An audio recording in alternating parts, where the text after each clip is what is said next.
एक किसान शाम के वक्त अपनी छोटी नाव से नदी पार कर रहा था। अचानक तेज धारा के साथ नाव एक नुकीले पत्थर से टकराती है और धड़ाम, नाव बीच नदी में फटकर दो हिस्सों में बंट जाती है। किसान संतुलन खोकर ठंडे पानी में गिर पड़ता है। पानी के अंदर उसे कुछ चमकता हुआ दिखता है। जिज्ञासा में वह डुबकी लगाता है और देखता है एक भारी बैग हीरों से भरा हुआ। किसान किसी तरह तैरकर किनारे पहुंचता है, बैग को कसकर पकड़कर। आज तो किस्मत मुझ पर मेहरबान है, वह सोचते हुए जंगल के रास्ते घर की ओर चलने लगता है।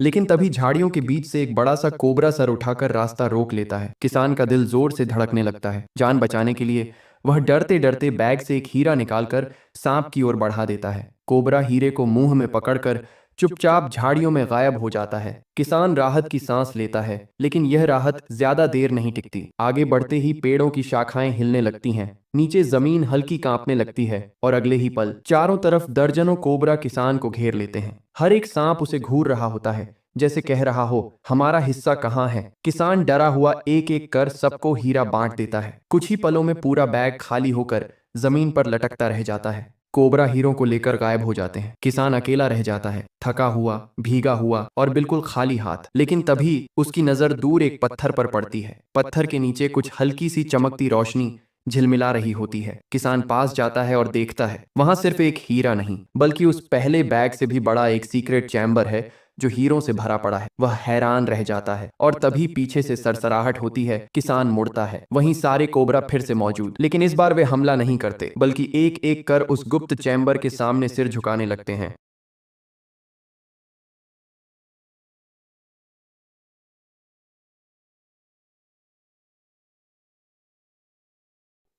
किसान अब समझ चुका था, जो हीरे उसने पाए थे वे तो बस इस जंगल के सांपों के खजाने का छोटा सा हिस्सा थे।